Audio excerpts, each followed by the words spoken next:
here to talk about accidents. How do you feel about accidents? When we think about accidents, we usually consider them to be harmful, unfortunate, or even dangerous. And they certainly can be, but are they always that bad? The discovery that had led to penicillin, for example, is one of the most fortunate accidents of all time. Without biologist Alexander Fleming's moldy accident caused by a neglected workstation, we wouldn't be able to fight off so many bacterial infections. Miranda and I are here today because we'd like to share how our accidents have led to discoveries. In 2011, we visited the Vancouver Waste Transfer Station and saw an enormous pit of plastic waste. We realized that when plastics get to the dump, it's difficult to sort them because they have similar densities. And when they're mixed with organic matter and construction debris, it's truly impossible to pick them out and environmentally eliminate them. However, plastics are useful because they're durable, flexible, and can be easily molded into so many useful shapes. The downside of this convenience is that there's a high cost to this. Plastics cause serious problems such as the destruction of ecosystems, the pollution of natural resources, and the reduction of available land space. This picture you see here is the Great Pacific Gyre.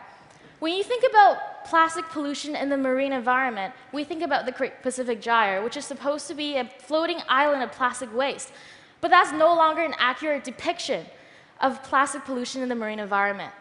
Right now, the ocean is actually a soup of plastic debris, and there's nowhere you can go in the ocean where you wouldn't be able to find plastic particles. In a plastic-dependent society, cutting down production is a good goal, but it's not enough. And what about the waste that's already been produced? Plastics take hundreds to thousands of years to biodegrade. So we thought, you know what? Instead of waiting for that garbage to sit there and pile up, let's find a way to break them down with bacteria. Sounds cool, right? Thank you. But we had a problem. You see, plastics have very complex structures and are difficult to biodegrade. Anyhow, we were curious and hopeful and still wanted to give it a go. With this idea in mind, Jeannie and I read through some hundreds of scientific articles on the internet, and we drafted a research proposal in the beginning of our grade 12 year. We aim to find bacteria from our local Fraser River that can degrade a harmful plasticizer called phthalates. Phthalates are additives used in everyday plastic products to increase their flexibility, durability, and transparency. Although they're part of the plastic, they're not covalently bonded to the plastic backbone. As a result, they easily escape into our environment. Not only do phthalates pollute our environment, but they also pollute our bodies. To make the matter worse, phthalates are found in products to which we have a high exposure, such as babies' toys, beverage containers, cosmetics, and even food wraps. Phthalates are horrible because they're so easily taken into our bodies. They can be absorbed by skin contact, ingested, and inhaled. Every year, at least 470 million pounds of phthalates contaminate our air, water, and soil. The Environmental Protection Agency even classified this group as a top priority pollutant because it's been shown to cause cancer and birth defects by acting as a hormone disruptor. We read that each year, the Vancouver municipal government monitors phthalate concentration levels in rivers to assess their safety. So we figure, if there are places along our Fraser River that's contaminated with phthalates, and if there are bacteria that are able to live in these areas, then perhaps these bacteria could have evolved to break down phthalates. So we presented this good idea to Dr. Lindsay Eltis at the University of British Columbia, and surprisingly, he actually took us into his lab and asked his graduate students, Adam and James, to help us. Little did we know at that time that a trip to the dump and some research on the internet and plucking up the courage to act upon inspiration would take us on a life-changing journey of accidents and discoveries. The first step in our project was to collect soil samples from 3 different sites along the Fraser River.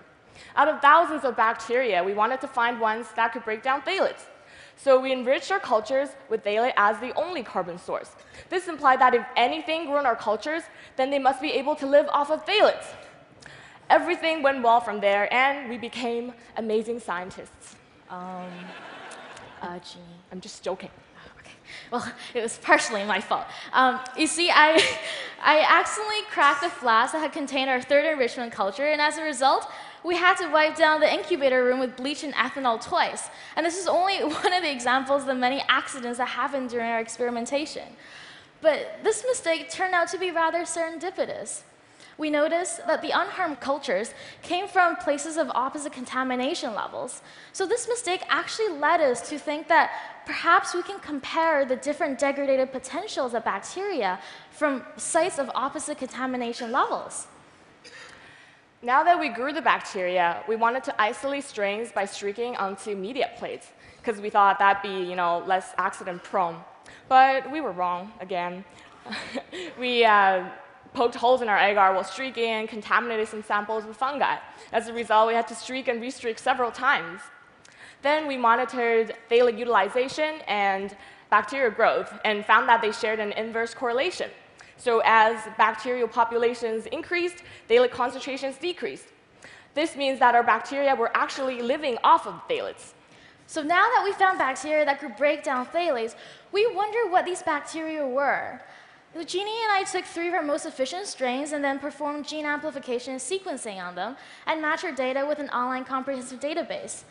We were happy to see that although our 3 strains have been previously identified bacteria, 2 of them were not previously associated with phthalate degradation. So this was actually a novel discovery. To better understand how this biodegradation works, we wanted to verify the catabolic pathways of our 3 strains. To do this, we extracted enzymes from our bacteria and reacted with an intermediate of phthalic acid. We monitored this experiment with spectrophotometry and obtained this beautiful graph. This graph shows that our bacteria really do have a genetic pathway to biodegrade phthalates. Our bacteria can transform phthalates, which is a harmful toxin, into end products such as carbon dioxide, water, and alcohol. I know some of you in the crowd are thinking, well, carbon dioxide is horrible, it's a greenhouse gas.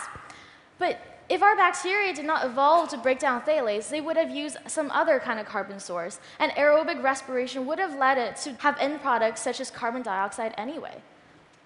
We were also interested to see that although we've obtained greater diversity of bacteria biodegraders from the bird habitat site, we obtained the most efficient degraders from the landfill site. So this fully shows that nature evolves through natural selection. So Miranda and I shared this research at the Sanofi BioGenius Challenge competition and were recognized with the greatest commercialization potential. Although we're not the first ones to find bacteria that can break down phthalates, we were the first ones to look into our local river and find a possible solution to a local problem. We have not only shown that bacteria can be the solution to plastic pollution, but also that being open to uncertain outcomes and taking risks create opportunities for unexpected discoveries. Throughout this journey, we have also discovered our passion for science and are currently continuing research on other fossil fuel chemicals in university. We hope that in the near future, we'll be able to create model organisms that can break down not only phthalates, but a wide variety of different contaminants. We can apply this to wastewater treatment plants to clean up our rivers and other natural resources. And perhaps one day we'll be able to tackle the problem of solid plastic waste. I think our journey has truly transformed our view of microorganisms, and Jeannie has shown that even mistakes can lead to discoveries. Einstein once said, "You can't solve problems by using the same kind of thinking you used when you created them." If we're making plastics synthetically, then we think the solution will be to break them down biochemically. Thank you. Thank you.